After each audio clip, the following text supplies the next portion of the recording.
बोलो भारत माता की ವಂದೇ ನಾಡಪ್ರಭು ಕೆಂಪೇಗೌಡರಿಗೆ.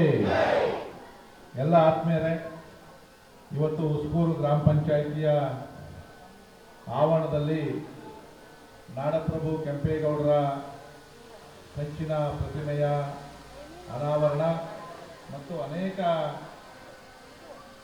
ವಿವಿಧ ಸೇವೆಗಳನ್ನು ಕೊಡ್ತಕ್ಕಂಥ ಕಟ್ಟಡಗಳ ಉದ್ಘಾಟನೆಯ ದಿವ್ಯ ಸಾನ್ನಿಧ್ಯವನ್ನು ವಹಿಸಬೇಕಾಗಿದ್ದಂಥ ಪರಮ ಪೂಜ್ಯ ಶ್ರೀ ಶ್ರೀ ಶ್ರೀ ನಿರ್ಮಲಾನಂದ ಸ್ವಾಮೀಜಿಗಳು ನಿನ್ನೆ ರಾತ್ರಿಯೇ ಒಂದು ಹೋಮ ಹವನಾದಿಗಳಲ್ಲಿ ಭಾಗವಹಿಸಿ ಆಶೀರ್ವಾದವನ್ನು ಮಾಡಿದ್ದಾರೆ. ಅವರ ಪಾದಗಳಿಗೆ ನಮಸ್ಕರಿಸುತ್ತಾ ಮತ್ತೋರ್ವ ಪರಮ ಪೂಜ್ಯರು ಸ್ಫಟಿಕ ಪುರಿ ಮಹಾಸಂಸ್ಥಾನದ ಪೀಠಾಧ್ಯಕ್ಷರಾದಂಥ ನಮಗೆ ಯಾವತ್ತೂ ಶ್ರೇಯೋಭಿಲಾಷಿಗಳಾದಂಥ ಶ್ರೀ ಶ್ರೀ ಶ್ರೀ ನಂಜಾವಧೂತ ಸ್ವಾಮೀಜಿಗಳ ಪಾದಗಳಿಗೆ ನಮಸ್ಕರಿಸುತ್ತಾ ಮತ್ತವರು ನಮ್ಮ ವಿಜಯನಗರ ಶಾಖಾ ಮಠದ ಆದಿಚುಂಚಗಿರಿ ಸ್ವಾಮಿಗಳು ಆದಂಥ ಸೋಮನಾಥ ಸ್ವಾಮಿಗಳ ಪಾದಗಳಿಗೆ ನಮಸ್ಕರಿಸುತ್ತಾ ಇವತ್ತಿನ ಈ ಕಾರ್ಯಕ್ರಮದ ರೂವಾರಿಗಳು, ಗ್ರಾಮ ಪಂಚಾಯಿತಿಯ ಅಧ್ಯಕ್ಷರು, ನನ್ನ ಮುಖಂಡರಾದಂಥ ಡಾಕ್ಟರ್ ರಮೇಶ್ ಅವರೇ, ಗ್ರಾಮ ಪಂಚಾಯಿತಿಯ ಉಪಾಧ್ಯಕ್ಷರಾದಿಯಾಗಿ ಎಲ್ಲ ಗೌರವಾನ್ವಿತ ಈ ಕಾರ್ಯಕ್ರಮದಲ್ಲಿ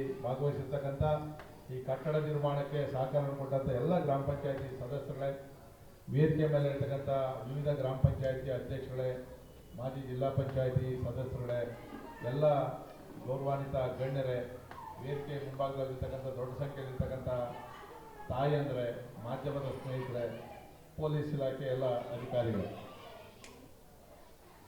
ಇವತ್ತು ಇಡೀ ರಾಜ್ಯದಲ್ಲಿ ಒಂದು ಶಕ್ತಿ ಕೇಂದ್ರ, ಆಡಳಿತ ಕೇಂದ್ರ ಅಂದರೆ ವಿಧಾನಸೌಧ. ಅಲ್ಲಿ ಎಲ್ಲ ಆಡಳಿತ, ರಾಜ್ಯದ ಆಡಳಿತವನ್ನು ಎಲ್ಲ ಇಲಾಖೆಗಳು ಕೂಡ ಒಂದೇ ಕಡೆ ಇರ್ತಕ್ಕಂಥ ಒಂದು ವ್ಯವಸ್ಥೆ ಇದೆ. ವಿಧಾನಸಭಾ ಕ್ಷೇತ್ರದಲ್ಲಿ ಮಿನಿ ವಿಧಾನಸೌಧ ಅಂತ ಇರ್ತದೆ.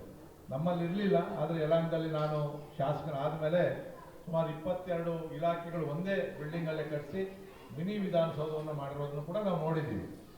ಆದರೆ ಎಲ್ಲ ಇಲಾಖೆಗಳನ್ನು ತಂದು ಒಂದು ಗ್ರಾಮ ಪಂಚಾಯಿತಿಯಲ್ಲಿ ತಗೊಂಬಂದಿರ್ತಕ್ಕಂಥದ್ದು ನನಗೆ ಇದು ವಸ್ತು ಯಾವ ಕ್ಷೇತ್ರದಲ್ಲಿ ನಾನು ನೋಡಿಲ್ಲ.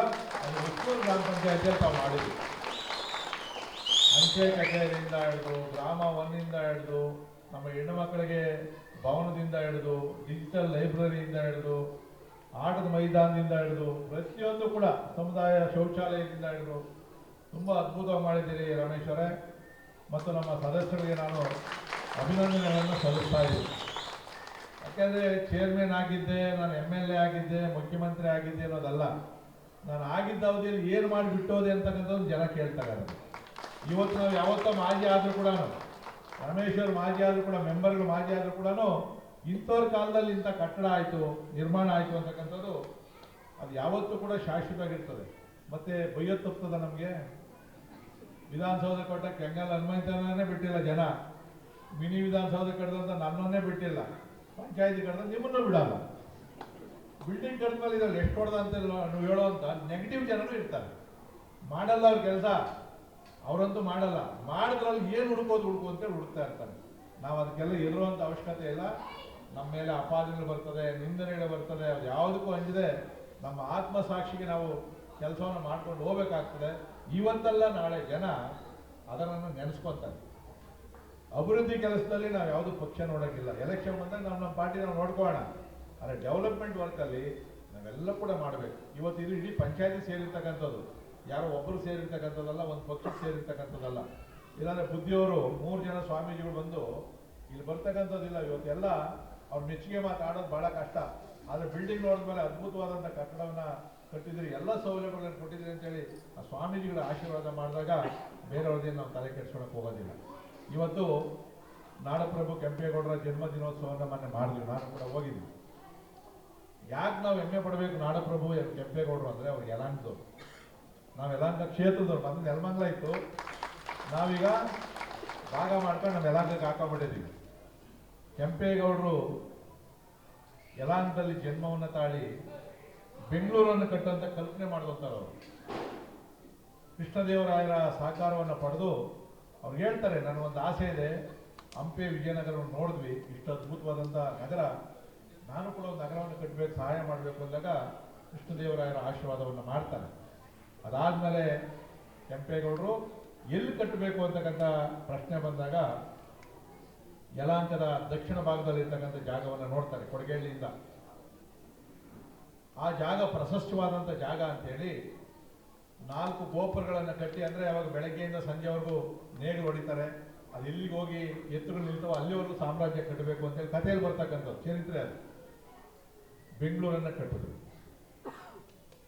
ಬೆಂಗಳೂರನ್ನು ಕಟ್ಟಿ ಅದೇನು ಅವರು ಚಕ್ರವರ್ತಿ ಆಗಬೇಕು ಅಂತ ಏನು ಆಸೆ ಇರಲಿಲ್ಲ. ಅವ್ರು ಕಟ್ಟಿರ್ತಕ್ಕಂಥ ನಗರ 500 ವರ್ಷಗಳ ಹಿಂದೆ ಸ್ಮಾರ್ಟ್ ಸಿಟಿ.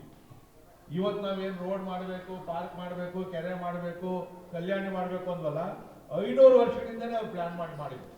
ನೇರವಾದಂಥ ರಸ್ತೆಗಳು, 106 ಕೆರೆಗಳು, ಇವಾಗಿಲ್ಲ, ಎಲ್ಲ ಕೆರೆಗಳು ಮಾಡೋದು ಎಲ್ಲ ಲೇಔಟ್ ಮಾಡಿ ಬಿಸಾಕಿದ್ವಿ ಅಂತ ಕಡೆ ಬೆಂಗಳೂರಲ್ಲಿ. 106 ಕಲ್ಯಾಣಿಗಳು, ಕುಡಿಯೋ ನೀರಿಗೆ, ದೇವಸ್ಥಾನಗಳು, ಯಾತ್ರಿಕರು ಬಂದರೆ, ಪ್ರಯಾಣಿಕರು ಬಂದರೆ ಗುಂಡು ತೋಪುಗಳು, ಮಲಗೋದಕ್ಕೆ ತಂಗುದಾಣಗಳು, ಅದೆಲ್ಲಕ್ಕಿಂತ ಶ್ರೇಷ್ಠವಾದಂಥ ಕೆಲಸ ಮಾಡಿದ್ದು ಇತ್ತೀಚೆಗೆ ನಾವು ಕೆಂಪೇಗೌಡರು ನಮ್ಮ ಮಕ್ಕಳಿಗರು ಅಂತೇಳಿ ಶುರು ಮಾಡಿದ್ದೀವಿ. ಕೆಂಪೇಗೌಡರ ಕಾಲದಲ್ಲಿ ಯಾವುದೇ ಜಾತಿ ಇರಲಿಲ್ಲ. ಆ ಮಹಾನುಭಾವನಿಗೆ ಇವತ್ತು ನಾವು ಜಾತಿ ಮುಖಾಂತರ ನೋಡುವಂಥದ್ದಲ್ಲ. ನಾವು ಯಾವುದೇ ಮಹಾಪುರುಷನ ಜಾತಿಯಿಂದ ನಾವು ನೋಡಬಾರ್ದು. ಕೆಂಪೇಗೌಡರು ಇವತ್ತು ಅಲ್ಲಿ ಪೇಟೆಗಳನ್ನು ಕಟ್ಟಿದ್ದಾರೆ, ಈಗಲೂ ಐತೆ. ನೀವು ನೋಡ್ಬೋದು, ಹಳ್ಳೆಪೇಟೆ, ಕಿನಿವಾರಪೇಟೆ, ಕುಂಬಾರಪೇಟೆ, ಬಳೆಪೇಟೆ, ಗಾಣಿಗರಪೇಟೆ, ಈ ಥರ ಪ್ರತಿಯೊಂದು ಸುಲ್ತಾನ್ಪೇಟೆ, ಪ್ರತಿಯೊಬ್ಬ ಜಾತಿಯ ಜನಾಂಗದವ್ರಿಗೂ ಕೂಡ ವ್ಯಾಪಾರ ವಹಿವಾಟು ಮಾಡೋದಕ್ಕೆ ಪೇಟೆಗಳನ್ನು ಆವಾಗ ಕಟ್ಟೋದು ಇವತ್ತು ಕೂಡ ಐತೆ. ಅಂದರೆ ಜಾತ್ಯತೀತವಾಗಿ ನೋಡಿದಂಥ ಒಬ್ಬ ಮಹಾನುಭಾವ ಕೆಂಪೇಗೌಡರು. ಅವರು ನಮ್ಗೆಲ್ಲರೂ ಕೂಡ ಆದರ್ಶ. ಬಹುಶಃ ಇವತ್ತು ಬೆಂಗಳೂರು ಕಟ್ಟಲಿಲ್ಲ ಅಂದಿದ್ರೆ, ಈ ಮಹಾನಗರ ಇನ್ನೆಲ್ಲೋ ಹುಬ್ಳಿಯಲ್ಲೋ ಧಾರವಾಡದಲ್ಲಿ ಆಗಿದ್ರೆ ನಾವು ಹುಬ್ಳಿ ಥರನೇ ಇರ್ತಾ ಇದ್ವಿ. ಕೂಲಿ ಗಾಲಿ ಮಾಡಿಕೊಂಡು ಕೆಲಸ ಇಲ್ಲದೆ ಭೂಮಿ ಮೇಲೆ ಒಂದು 10 ಲಕ್ಷ 15 ಲಕ್ಷ ರೂಪಾಯಿ ಬರ್ತಾ ಇತ್ತು. ಆದರೆ ಇವತ್ತು ಉಸ್ಕೂರಲ್ಲಿ ಜಮೀನು ಬೆಲೆ ಕೇಳಿದ್ರೆ ಎಕರೆ 25 ಲಕ್ಷ ಹೇಳ್ತಾರೆ. ಎಷ್ಟು ರಮೇಶ್ ಎದ್ಬಿಟ್ಟ ರಮೇಶ್ 2 ಕೋಟಿ ಅಂತ ನಾನು 7 ಲಕ್ಷ ಕಾಯ್ಕೊಂಡಿದ್ದೆ. ನಾನು ರೇಟ್ ಎಷ್ಟು ಅಂತ ಕೋಟಿಗಳ ಬೆಲೆ ಇಲ್ಲ ಇವತ್ತು. ಮೊದಲು ಜಮೀನ್ದಾರ ವ್ಯವಸಾಯಗಾರ ಅಂತಂದ್ರೆ ಏನ್ರಿ ಬರೀ ಜಮೀನು ಇಟ್ಕೊಂಡು ರಾಗಿ ಬೆಳಿತಾವನೆ ಅವ್ರು ಏನು ಅನ್ನೋರು. ಇವತ್ತು ಮಾತಾಡ್ಸಕ್ ಹೋದ್ರೆ 5 ಎಕರೆ ಐತೆ ಎಷ್ಟು ಗೊತ್ತಾ, 15 ಕೋಟಿ ಅಂತಾರೆ.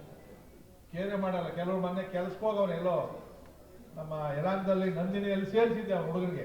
ಅವ್ರ ಅಪ್ಪ ಬಂದು ಹೇಳಿದ್ರು, ನಮ್ಮ ಹುಡುಗ ಇಲ್ಲಾನೆ ಕೆಲಸ ಎಲ್ಲಿ ಕೊಡ್ತಾರೆ, ಅಲ್ಲಿ ಕಾಂಟ್ರಾಕ್ಟರ್ ಸೇರಿಸಿದೆ. ಕೆಲಸಕ್ಕೆ ಬಿಟ್ಬಿಟ್ಟು ಅವ್ರ ಅಪ್ಪ ಬಂದು ಹಣ ಕೆಲಸಕ್ಕೆ ಬಿಟ್ಟು ಬಂದ್ಬಿಟ್ಟ ಅಂತ.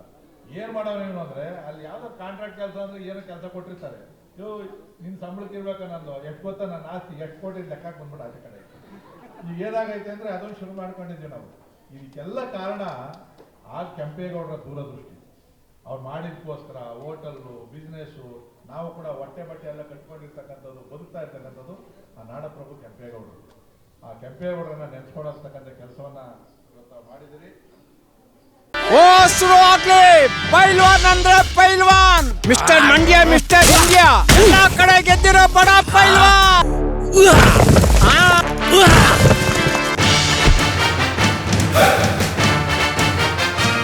ಅಸಲಿ ಇಲ್ಲಿದೆ.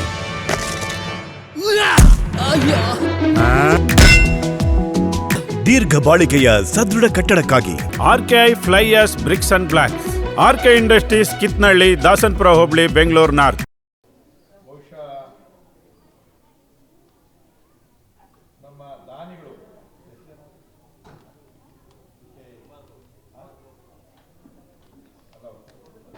ಕುಮಾರ್ ಗೌಡರು ಮತ್ತು ಅವರ ಟೀಮ್ ಇಡೀ ಎಲ್ಲ ಕೂಡ ಜಾತ್ಯತೀತವಾಗಿ ಸೇರಿ ಆ ಕಂಚಿನ ಪ್ರತಿಮೆಯನ್ನು ಇವತ್ತು ಅನಾವರಣ ಮಾಡಿದ್ವಿ. ಬಂಧುಗಳೇ, ಯಾಕೆ ನಾಡಪ್ರಭು ಕೆಂಪೇಗೌಡರದು ಮಿನಿ ವಿಧಾನಸೌಧ ಯಲಾಂಕದಲ್ಲಿ ನಾನು ಮಾಡಿದ್ದೀನಿ? ಯಾಕಂದ್ರೆ ಅವರು ನಮ್ಮ ಯಲಾಂಕದವರು, ಬೆಂಗಳೂರು ಕಟ್ಟಿದಂಥ ಮಹಾನುಭಾವನ ಪ್ರತಿಮೆ ಇರಬೇಕು. ಅಲ್ಲಿ ಇನ್ನೂ ಒಂದು ಪ್ರತಿಮೆ ಮಾಡಿದ್ದೀನಿ ನಾನು, ಬಸವಣ್ಣವ್ರ ಪ್ರತಿಮೆನೂ ಮಾಡಿದ್ದೀನಿ. ಯಾಕಂದ್ರೆ ಮೊದಲನೇ ಪಾರ್ಲಿಮೆಂಟ್ ಮಾಡಿದಂಥವ್ರು, ಸಂಸದನ್ನು ಮಾಡಿದಂಥವ್ರು ಬಸವಣ್ಣವ್ರು. ಅವ್ರನ್ನ ಇವತ್ತು ನಾವು ಜಾತಿಯಿಂದ ನೋಡ್ತೀವಿ, ಲಿಂಗಾಯತರು ಅಂತ ಹೇಳ್ತೀವಿ. ಬಸವಣ್ಣವ್ರ ಜಾತಿ ಬೇಡ್ರಯ್ಯ, ನಾವೆಲ್ಲ ಒಂದಾಗಬೇಕು ಅಂತ ಲಿಂಗ ಹಾಕಿದ್ದು. ಆ ಬಸವಣ್ಣವ್ರದ್ದು ಕೂಡ ತಾವೆಲ್ಲ ಕೂಡ ಬೇಡಿಕೆ ಇಟ್ಟಿದ್ರಿ. ಅದು ಪಂಚಾಯತಿಯಲ್ಲಿ ರೆಸಲ್ಯೂಷನ್ ಆಗಿದೆ. ಬಸವಣ್ಣವರ ಪ್ರತಿಮೆಯನ್ನು ಕೂಡ ಇಲ್ಲಿ ಅನಾವರಣವನ್ನು ಮಾಡ್ತೀವಿ. ಇಲ್ಲಿ ಬಸವಣ್ಣವರ ಪ್ರತಿಮೆಯನ್ನು ಕೂಡ ನಾವು ಮಾಡ್ತೀವಿ. ಇನ್ನೊಂದು ಪ್ರತಿಮೆಯಲ್ಲಿ ಮಾಡಿದ್ದೀನಿ, ನೀವು ಉದ್ಘಾಟನೆ ಮಾಡಬೇಕು. ಅಂಬೇಡ್ಕರ್ ಅವರು ಸಂವಿಧಾನವನ್ನು ರಚನೆ ಮಾಡಿದಂಥವ್ರು, ಅವರ ಪ್ರತಿಮೆಯನ್ನು ಕೂಡ ನಾವು ಮಾಡಿದ್ದೀವಿ. ಸಂಗೊಳ್ಳಿ ರಾಯಣ್ಣ ಇರ್ಬೋದು, ಕನಕದಾಸ್ ಇರ್ಬೋದು, ಪುರಂದರದಾಸ್ ಇರ್ಬೋದು, ಎಲ್ಲ ಮಹಾನುಭಾವರಮ್ಮ. ಅವನ್ನೆಲ್ಲ ಯಾವುದೇ ಜಾತಿಯಿಂದ ನೋಡುವಂಥದ್ದಲ್ಲ ನಾವೆಲ್ಲ. ಅದೆಲ್ಲ ಇತ್ತೀಚೆಗೆ ಶುರುವಾಗಿರೋದು, ಎಲೆಕ್ಷನ್ ಶುರುವಾದ್ಮೇಲೆ ಶುರುವಾಗಿರೋದು. ಇವ್ನು ನಮ್ಮ ಜಾತಿಯವನು, ಇವನು ವೋಟ್ ಹಾಕಬೇಕು, ಇವ್ರು ನಮ್ಮ ಜಾತಿ ಮಹಾನುಭಾವ, ಇವ್ರಿಗೆ ಪೂಜೆ ಮಾಡಬೇಕು ಅಲ್ಲ. ಇವತ್ತು ನಾನು ನೋಡಿದೆ, ಒಕ್ಕಲಿಗರಿಂದ ಹಿಡಿದು ಕುರುಬ ಜನಾಂಗದಿಂದ ಹಿಡಿದು ಲಿಂಗಾಯತ ಜನಾಂಗದಿಂದ ದಲಿತರು ಎಲ್ಲರೂ ಇವತ್ತಿದ್ದೀವಿ ನಾವು ಇಲ್ಲೆಲ್ಲ ಕೂಡ. ಪ್ರತಿಯೊಬ್ಬರು ಸೇರಿದ್ದು ನಮ್ಮ ಕಾರ್ಯಕ್ರಮ ಅಂತೇಳಿ ಮಾಡ್ತಾ ಇದ್ವಿ. ನಿಮ್ಗೆ ಗೊತ್ತಿರಲಿ, ಕೇವಲ ಕೆಂಪೇಗೌಡರು ರಾಜಧಾನಿಯಲ್ಲಿ ಅವರ ಕುಟುಂಬನೇ ಇದಕ್ಕೋಸ್ಕರ ತ್ಯಾಗ ಮಾಡಿದೆ. ಆ ಮನೆ ಹೆಣ್ಣು ಮಗಳು ಲಕ್ಷ್ಮೀ ತಾಯಿ, ನಾವು ಮರ್ತಿದ್ದೀವಿ. ಎಲ್ಲ ಹೆಣ್ಮಕ್ಳು ಹೆಮ್ಮೆ ಪಡಬೇಕು ಕೆಂಪೇಗೌಡರ ಆ ವಂಶವನ್ನ ಕುಟುಂಬವನ್ನು ಕೇಳಿ. ಬೆಂಗಳೂರಿನಲ್ಲಿ ಕೋಟೆ ಬಾಗಿಲು ಕಟ್ತಾ ಇರ್ಬೇಕಾದ್ರೆ ಕೋಟೆ ಬಾಗಿಲು ನಿಲ್ಲಲ್ಲ, ಬಿದೋಗ್ತಾ ಇರ್ತದೆ. ಎಷ್ಟು ಸರಿ ಕಟ್ಟರು ನಿಲ್ಲಲ್ಲ. ಕೆಂಪೇಗೌಡರು ಚಿಂತಾಕ್ರಾಂತರಾಗ್ತಾರೆ. ಏನ್ ನಾನು ಒಳ್ಳೆ ನಗರ ಕಟ್ಟಬೇಕು ಅಂದ್ರೆ ಬಾಗಿಲೇ ನಿಲ್ತಾ ಇಲ್ವಾ ಅಂತೇಳಿ ಮನೆಗೆ ಜ್ಯೋತಿಷ್ಯರ ಹತ್ರ ಕೇಳಿದಾಗ ಅವ್ರು ಹೇಳ್ತಾರೆ, ಇಲ್ಲಿ ಗರ್ಭಿಣಿ ಹೆಂಗಸಿನ ಬಲಿ ಕೊಡ್ಬೇಕಿಲ್ಲಿ, ಬಲಿ ಕೊಟ್ಟರೆ ಮಾತ್ರ ಇದು ನಿಲ್ತದೆ ಅಂತ ಹೇಳಿದಾಗ ಕೆಂಪೇಗೌಡರು ತಿರಸ್ಕಾರ ಮಾಡ್ತಾರೆ. ಒಬ್ಬ ಹೆಣ್ಣು ಮಗಳನ್ನು ಬಲಿ ಕೊಡ್ತಕ್ಕಂಥದ್ದು ಬೇಕಾಗಿಲ್ಲ ಅಂತ. ಒಂದು ಸ್ವಲ್ಪ ದಿನ ಆದ್ಮೇಲೆ ಅಲ್ಲಿ ಇರ್ತಕ್ಕಂಥ ಕಾವಲುಗಾರ ಓಡ್ ಬಂದು ಕೆಂಪೇಗೌಡರಿಗೆ ವರದಿಯನ್ನು ಕೊಡ್ತಾರೆ. ಸ್ವಾಮಿಗಳೇ, ಕೋಟೆ ಬಾಗಿಲಿಗೆ ನಿಂತಿದೆ, ಅದರಲ್ಲಿ ಒಬ್ಬರು ಯಾರೋ ಹೆಣ್ಣು ಮಗಳು ಅಲ್ಲಿ ಆತ್ಮಾಹುತಿಯನ್ನು ಮಾಡ್ಕೊಂಡಿದ್ದಾಳೆ, ಬಲಿ ಕೂಡ ಆಗಿದ್ದಾಳೆ ಅಂತ ಹೇಳ್ತಾರೆ. ಕೆಂಪೇಗೌಡರಿಗೆ ಆಶ್ಚರ್ಯ ಆಗ್ತದೆ, ನೋವು ಆಗ್ತದೆ. ಪಾಪ ಯಾವ ಹೆಣ್ಣು ಮಗಳು ಏನೋ ಒಂದು ನೋಡೋಣ ಅಂತೇಳಿ ಓಡೋಡಿ ಬರ್ತಾರೆ. ಅಲ್ಲಿ ಬಂದು ನೋಡಿದ್ರೆ ಸ್ವಂತ ಅವರ ಸೊಸೆ, ಗರ್ಭಿಣಿ ಸೊಸೆ ಲಕ್ಷ್ಮೀ ತಾಯಿ ಆತ್ಮಾಹುತಿಯನ್ನು ಮಾಡಿಕೊಂಡು ಆ ನಾಡಿಗೋಸ್ಕರ ಇವತ್ತು ಬೆಂಗಳೂರು ಉಳಿದಿರ್ಬೇಕಂದ್ರೆ ಆ ತಾಯಿ ಕೂಡ ಕಾರಣ. ಇವೆಲ್ಲ ಕೂಡ ನಾವು ಆ ಕುಟುಂಬ ಚರಿತ್ರೆಯಲ್ಲಿ ಇರ್ತಕ್ಕಂಥ ನಾವು ಹೆಮ್ಮೆ ಪಡ್ಬೇಕಾಗ್ತಕ್ಕಂಥ ವಿಚಾರ. ಅದೆಲ್ಲ ಕೂಡ ಯಾವತ್ತೂ ಕೆಂಪೇಗೌಡರು ರಾಜ್ಯ ವಿಸ್ತಾರ ಮಾಡಲಿಲ್ಲ. ಅವನ ಜಾಗ ಬೇಕು, ಇವನ ಜಾಗ ಬೇಕು ಅಂತ ಕಳಿಸ್ಲೇ ಇಲ್ಲ, ಬರೀ ಡೆವಲಪ್ಮೆಂಟ್. ಇವತ್ತು ನಾನು ಕೂಡ ಅಸೆಂಬ್ಲಿಯಲ್ಲಿ ಪ್ರಮಾಣ ವಚನ ಮಾಡಿದಾಗ ಮಾಡ್ತಾರೆ, ತಾಯಿ ಹೆಸರಲ್ಲಿ, ಭಗವಂತನ ಹೆಸರಲ್ಲಿ. ನಾನು ನಾಡಪ್ರಭು ಕೆಂಪೇಗೌಡರ ಹೆಸರು ಮೇಲೆ ಪ್ರಮಾಣ ಮಾಡಿ ಪ್ರಮಾಣ ವಚನ ತಗೊಂಡೆ. ಯಾಕೆಂದ್ರೆ ಡೆವಲಪ್ಮೆಂಟ್, ಅಭಿವೃದ್ಧಿ ಕೆಲಸ ಏನು ಅಂತಕ್ಕಂಥದ್ದು ಅವ್ರ ಕಣ್ಣು ಮುಂದೆ ಇಟ್ಕೊಂಡು ಇವತ್ತು ನಾನು ಅಭಿವೃದ್ಧಿ ಕೆಲಸವನ್ನು ಮಾಡ್ತಾ ಇರ್ತಕ್ಕಂಥದ್ದು. ನಮ್ಮ ಯಲಹಂಕದ ಅನೇಕ ಪಾರ್ಕ್ಗಳಿಗೆ ಅನೇಕ ಮಹಾನುಭಾವರು ಹೆಸರಿಟ್ಟಿದ್ದೀವಿ. ಜಗ್ಗೀವರಾಮ ಹೆಸರಿಟ್ಟಿದ್ದೀವಿ, ನೀವು ಬೇರೆ ಬೇರೆ ಸಣ್ಣ ಸಣ್ಣ ಜಾತಿಯ ಮಾಚಿ ದೇವರ ಹೆಸರಿಟ್ಟಿದ್ದೀವಿ, ಮಡಿವಾಳ ಮಾಚಿ ದೇವರ ಹೆಸರಿಟ್ಟಿದ್ದೀವಿ. ಈ ಥರದ್ದು ಅನೇಕ ಮಹಾಪುರುಷರ ಹೆಸರಿಟ್ಟಿದ್ದೀವಿ. ಈಗ ದೊಡ್ಡ ಫ್ಲೈಓವರ್ ಏನು ಬರ್ತಾ ಇದೆ, ಯಲಹಂಕದಲ್ಲಿ 2 ಫ್ಲೈಓವರ್ ಬರ್ತಾ ಇದೆ. ಒಂದಕ್ಕೆ ನಾಡಪ್ರಭು ಕೆಂಪೇಗೌಡರದು, ಇನ್ನೊಂದಕ್ಕೆ ಸಂಗೊಳ್ಳಿ ರಾಯಣ್ಣ ಹೆಸರನ್ನ ಕೂಡ ಇರ್ತಕ್ಕಂಥ ಕೆಲಸವನ್ನು ನಾವು ಮಾಡ್ತಾ ಇದ್ದೀವಿ. ಈ ಥರ ಯಾಕೆ ನಾವು ಪ್ರತಿಮೆ ಇಡ್ತೀವಿ ಅಂದರೆ ಯಾವುದೋ ಜಾತಿಯ ಸಂಕೇತ ಅಲ್ಲ. ಆ ಮಹಾನುಭಾವ ನೋಡಿದಾಗ ನಾವು ಅನಿಸ್ಬೇಕು, ಇವ್ರ ಥರ ನಾನು ಕೆಲಸ ಮಾಡಬೇಕು, ಇವರು ನನಗೆ ಆದರ್ಶ, ಇದಕ್ಕೋಸ್ಕರ ನಾವು ಮಾಡಿರ್ತಕ್ಕಂಥದ್ದು ಬಿಟ್ಟರೆ ಬೇರೆ ಯಾವುದೇ ಕೂಡ ಯಾರು ಸಂಕುಚಿತ ಮನೋಭಾವವನ್ನು ಇಟ್ಕೊಳ್ಬಾರ್ದು ಅಂತಕ್ಕಂಥ ಮಾತನ್ನು ಹೇಳಿ ಇವತ್ತು ಅಭಿವೃದ್ಧಿ ಕೆಲಸ ಒಂದು 14 ತಿಂಗಳಿಂದ ಸ್ವಲ್ಪ ಕಡಿಮೆ ಆಗಿದೆ. ಕಾರಣಗಳು ಬೇರೆ ಬೇರೆ, ಅದನ್ನು ನಾನೇನು ರಾಜಕೀಯ ಮಾತಾಡೋಕ್ಕೆ ಹೋಗೋದಿಲ್ಲ. ಆದರೂ ಕೂಡ ನಾವು ಕೊಟ್ಟು ಬಿಡೋದಿಲ್ಲ. ಈ ಕ್ಷೇತ್ರದ ಅಭಿವೃದ್ಧಿ ಕೆಲಸ ಏನಾಗಬೇಕು ಖಂಡಿತವಾಗಿ ಕೂಡ ನಾನು ತಂದು ಕೆಲಸ ಕಾರ್ಯಗಳನ್ನು ಮಾಡ್ಕೊಂಡು ಹೋಗ್ತೀನಿ. ಇಲ್ಲಾಂದ್ರೆ ಕೆಂಪೇಗೌಡರು ಕತ್ತಿಟ್ಕೊಂಡು ಓಡಾಡಿಸ್ತಾರೆ. ನಾನು ಎಲ್ಲ ಗ್ರಾಂಟ್ ಕೊಟ್ಟಿಲ್ಲ, ಎಲ್ಲ ಊರವ್ರು ಕೇಳ್ತಾವ್ರೆ ಅಂತೇಳಿ ನಾನು ಅಸೆಂಬ್ಲಿಯಲ್ಲಿ ಹಂಗೆ ಮಾತಾಡೋದು. ರಾತ್ರಿ ಹೋಗಿ ಕೆಂಪೇಗೌಡರು ಬರ್ತಾರೆ, ಎಲ್ಲಿ ಡೆವಲಪ್ಮೆಂಟ್ ಆಗಿಲ್ಲ, ಜನ ಹೇಳ್ತಾವ್ರೆ ಅಂತೇಳಿ ನಗ್ತಾರೆ ಅವರು. ಸಾಕಷ್ಟು ಕೆಲಸ ಕಾರ್ಯಗಳನ್ನು ಮಾಡಿದ್ವಿ. ಆದರೆ ಈ ಸರ್ಕಾರದಲ್ಲಿ ಒಂದು ಸ್ವಲ್ಪ ಕೊರತೆ ಆಗಿರೋದ್ರಿಂದ ಬಹುಶಃ ಜುಲೈ ಆದಮೇಲೆ, ನಮ್ಮ ಬಡ್ಜೆಟ್ ಆದಮೇಲೆ ಒಂದಷ್ಟು ಅನುದಾನ ಬರ್ಬೋದು. ಬಿಡಲಿ ನಾನಂತೂ ವೈಯಕ್ತಿಕವಾಗಿ ಅವ್ರ ಜೊತೆಯಲ್ಲಿ ಯಾರು ನಡಿಬೇಕೋ, ಏನು ಮಾಡಬೇಕೋ ನಾನು ಖಂಡಿತವಾಗೂ ತಂದು ಕೆಲಸ ಕಾರ್ಯಗಳನ್ನು ಮಾಡ್ಕೊಂಡು ಹೋಗ್ತೀನಿ ಅಂತಕ್ಕಂಥ ಮಾತನ್ನು ಹೇಳಿ, ರಮೇಶ್ ಅವರು ಇನ್ನೂ ಒಳ್ಳೊಳ್ಳೆ ಕೆಲಸಗಳನ್ನು ಮಾಡಲಿ, ಇನ್ನೂ ಉನ್ನತ ಸ್ಥಾನಕ್ಕೆ ಅವರು ಖಂಡಿತವಾಗಿ ಹೋಗಲಿ. ರಾಜಕಾರಣದಲ್ಲಿ ಕೆಲವರಿಗೆ ನಾವು ಅವಕಾಶವನ್ನು ಕೊಡಬೇಕಾಗ್ತದೆ. ಜಾತಿ ನೋಡಬಾರ್ದು, ಪಕ್ಷ ನೋಡಬಾರ್ದು, ಕೆಲಸ ಮಾಡೋಂಥದ್ದು ಮಾಡಬೇಕು. ಇವತ್ತು ನಮ್ಮ ಅನೇಕ ಜನ ಹೆಣ್ಮಕ್ಳಿದ್ದೀರಿ, ಎಸ್ಪೆಷಲಿ ಉಸ್ಕೂರು ಗ್ರಾಮ ಪಂಚಾಯತಿ, ಇಡೀ ನನ್ನ ಕ್ಷೇತ್ರ ಹೆಣ್ಮಕ್ಳು ಒಂದು ಹೆಜ್ಜೆ ಮುಂದೆ ಇದ್ದಾರೆ. ಯಾವುದಾದ್ರು ಟ್ರೈನಿಂಗ್ ಕೊಡಲಿ, ಕಾರ್ಯಕ್ರಮ ಮಾಡಲಿ, ಇಲ್ಲಾಂದ್ರೆ ಬರಲ್ಲಮ್ಮ. ನೋಡಿ, ಯಾರನ್ನ ಸೀಟ್ ಕೊಟ್ಟ ನೋಡ್ರಿ, ಎಲ್ಲ ಗಂಡಸರು ಪಾಪ ಸೈಡಲ್ಲಿ ನಿಂತವ್ರಿ, ಎದುರ್ಕೊಂಡು ನಿಮ್ಗೆಲ್ಲ ಕೂಡ ಇಲ್ಲ ಲಾಸ್ಟಲ್ಲಿ ಕುಂತವ್ರೆ ಎಲ್ಲ ಕಡೆಗೆ. ಅಲ್ಲಿ ಯಾರು ಹೇಳ್ತಾರೆ ನೋಡ್ರಿ, ಹೆಣ್ಮಕ್ಳೇ ಸ್ಟ್ರಾಂಗ್ ನಾವು ಇಲ್ಲಿ ಭಾಳ ಸ್ಟ್ರಾಂಗು ಅಂತೇಳಿ. ಯಾಕಂದರೆ ನೀವು ಸ್ಟ್ರಾಂಗ್ ಆದರೆ ನಮ್ಮ ಕುಟುಂಬನೂ ಸ್ಟ್ರಾಂಗ್ ಆಗ್ತದೆ, ನಮ್ಮ ಕ್ಷೇತ್ರನೂ ಸ್ಟ್ರಾಂಗ್ ಆಗ್ತದಮ್ಮ.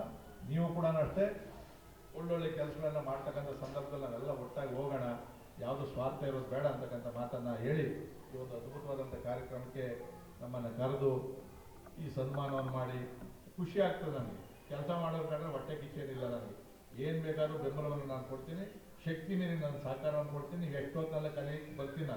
ನಾನು MLA ಅಂತೇಳಿ ನನಗೇನು ಅಮ್ಮು ಬಿಮ್ಮು ಏನಿಲ್ಲ ಮತ್ತ ಕಡೆ ನೋಡ್ತಿರಲ್ಲ, ಮಕ್ಕಳು ಕೂಡ ಹೇಳ್ಕೊಂಡು ಫೋಟೋ ಸೆಲ್ಫಿ ಅಂತವೆ ನಿಂತ್ಕೊಂತೀನಿ. ಏನು ಮಾಡೋಕ್ಕಾಗಲ್ಲ, ಅವ್ರು ಲೋಪ ಹಾಕೋಕ್ಕಾಗಲ್ಲ ಅವ್ರಿಗೆಲ್ಲ ಕೂಡ ನಾವು. ಯಾಕಂದರೆ ನೀವು ನಮ್ಮನ್ನು ಈ ಸ್ಥಾನದಲ್ಲಿ ಕುಂಡಿಸಿರ್ತಕ್ಕಂಥದ್ದು. ಇವತ್ತು ಈ ಪರಮ ಪೂಜ್ಯರು ಇಬ್ಬರು ಕೂಡ ಬಂದು ಇವತ್ತು ನಮ್ಮ ಈ ಕಾರ್ಯಕ್ರಮಕ್ಕೆ ಕಳೆಯನ್ನು ತಂದಿದ್ದಾರೆ, ಆಶೀರ್ವಾದ ಮಾಡಿದ್ದಾರೆ. ಆಶೀರ್ವಾದ ಅನ್ನೋದು ಇದೆಯಲ್ಲ, ಅದು ಭಾಳ ದೊಡ್ಡ ಶಕ್ತಿ ನಮಗೆ. ಹಿಂದೆ ಎಲ್ಲ ಪ್ರತಿಯೊಬ್ಬರಿಗೂ ಕೂಡ ಒಬ್ಬ ಮಹರ್ಷಿ ರಾಜರ್ಷಿ ಇರ್ತಾ ಇದ್ರು.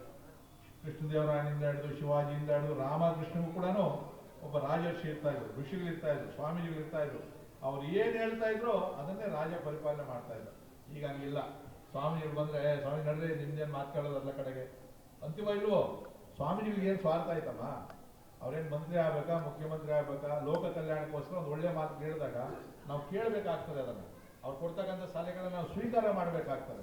ಸ್ವೀಕಾರ ಮಾಡಲಿಲ್ಲ ಅಂತಂದ್ರೆ ಯಾವತ್ತು ನಾವು ಗುರುಗಳನ್ನು ಬಿಡ್ತೀವಿ, ನಮ್ಮ ಸಂಸ್ಕೃತಿಯನ್ನು ಬಿಡ್ತೀವಿ, ನಮ್ಮ ಧರ್ಮವನ್ನು ಮರಿತೀವಿ, ಅವತ್ತು ಈ ದೇಶ ಇರಲ್ಲ. ಮರ್ತ್ಬಿಡ್ರಿ ಅವತ್ತು. ಈಗಲೇ ಅರ್ಧ ದೇಶ ಕಳ್ಕೊಂಡಿದ್ದೀವಿ ನಾವೆಲ್ಲ ಕೂಡ. ಇನ್ನು ಇರೋ ದೇಶದಲ್ಲಿ ಏನೋ ಪೈಪೋಟಿ ಮಾಡ್ಕೊಂಡು ಎಲ್ಲ ಮಾಡ್ತಾ ಇದ್ವಿ. ನಮ್ಮಲ್ಲಿ ಜಾತಿ ಪಾತಿ ಅಂತೆಲ್ಲ ಜಗಳ ಮಾಡ್ಕೊಂಡು ಹೋದ್ರೆ, ಮೊನ್ನೆ ಕಾಶ್ಮೀರ್ಗೆ ಹೋಗಿದ್ದೆ ನಾನು, ಅಮರನಾಥ್ ಯಾತ್ರೆಗೆ ಹೋಗಿದ್ದೆ ನಾನು. ಸಾವಿರಾರು ಜನ ಮಿಲಿಟರಿಯವರು ಗನ್ ಇಟ್ಕೊಂಡು ನಮ್ಮ ಕಾವಲು ಕಾಯ್ತಾರೆ ಯಾತ್ರೆಗೆ ಹೋಗೋದಕ್ಕೆ ನಮ್ಮ ದೇಶದಲ್ಲಿ. ಯಾಕಂದ್ರೆ ಟೆರರಿಸ್ಟ್ರು ಬಂದು ಹೊಡಿತಾರೆ, ಪಾಕಿಸ್ತಾನದಿಂದ ಬಂದು ಹೊಡೆದಾಕ್ತಾರೆ ನಮ್ಮನ್ನು. ಈ ಪರಿಸ್ಥಿತಿ ಇವತ್ತು ನಮ್ಮ ದೇಶದಲ್ಲಿ ಇರ್ತಕ್ಕಂಥದ್ದು. ಸೊ ನಾವು ಅಲ್ಲಿ ನೋಡಲ್ಲ, ಈ ಉಸ್ಕೂರಲ್ಲಿ ನೋಡ್ತೀವಿ. ಇಲ್ಲೇನು ರಾಜಕೀಯ ಮಾಡ್ತೀವಿ ಅಲ್ಲ. ಮೊದಲು ದೇಶ, ನಮ್ಮ ಧರ್ಮ, ಆಮೇಲೆ ನಮ್ಮ ಪಕ್ಷ, ನಮ್ಮ ಜಾತಿ ಎಲ್ಲ ಆಮೇಲೆ ನೋಡ್ಕೊಂಡು ಹೋಗೋಣ. ಆ ವಿಚಾರ ಬಂದಾಗ ನಾವೆಲ್ಲ ಒಟ್ಟಾಗಿ ಕೆಲಸ ಮಾಡೋಣ. ಆ ಸ್ವಾಮೀಜಿಗಳು ಏನು ಹೇಳ್ತಾರೋ ಅದನ್ನು ನಾವು ಶಿರಸಾವಹಿಸಿ ಮಾಡೋಣ, ಕೇಳೋಣ ಅಂತಕ್ಕಂಥ ಮಾತನ್ನು ಹೇಳಿ ನನ್ನ ಮಾತುಗಳು ವಿರಾಮ ಕೊಡ್ತೀನಿ. ಜೈ ಹಿಂದ್.